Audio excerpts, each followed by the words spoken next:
Hey guys, this is Derek with Automatic Door and Hardware. Today I'm going to show you guys how to measure belt on an automatic sliding door. Now this is going to be a universal video for Dormas, Records, Hortons, Stanleys, Besom, Assa Abloy, any of those. So what you first want to do is make sure that you have your header cover open that exposes the belt. Different manufacturers use different belt. The best way to tell which belt you need is going to be by the width of the belt and also the pitch and the tooth structure. So as you can see, this has like a round top, and it's got a very narrow pitch. If you need help identifying belt, shoot us an email, and we can definitely help you do that. So to measure here, what we're going to do is we are going to go from the end of the return pulley to the end of the motor gearbox, the full length of the belt, and multiply that number by 2. So just as simple as look over here,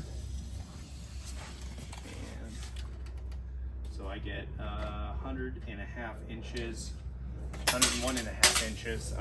So that'll be 203 inches. And then we sell the belt by the foot, so 203 inches. It's going to come up at 192, 16 feet, so right around 17 feet. That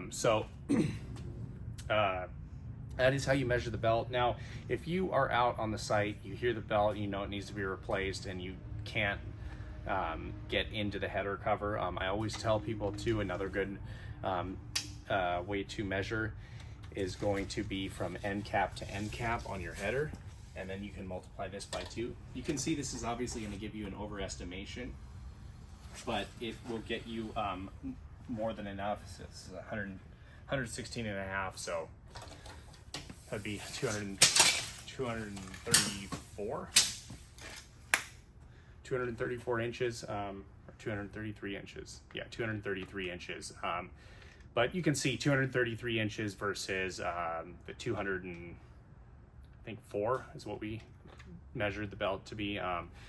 You can see there's a little bit of a discrepancy. Always better to purchase more belt than what is needed, rather than come short. If you come short, then you're gonna have issues where you're gonna get almost all the way around, but it's not gonna meet, and then you gotta reorder. So yeah, that is your little tip and trick of the day here, and again, that is going to be a universal method to check and measure belt for any manufacturer's automatic door. Thanks for watching.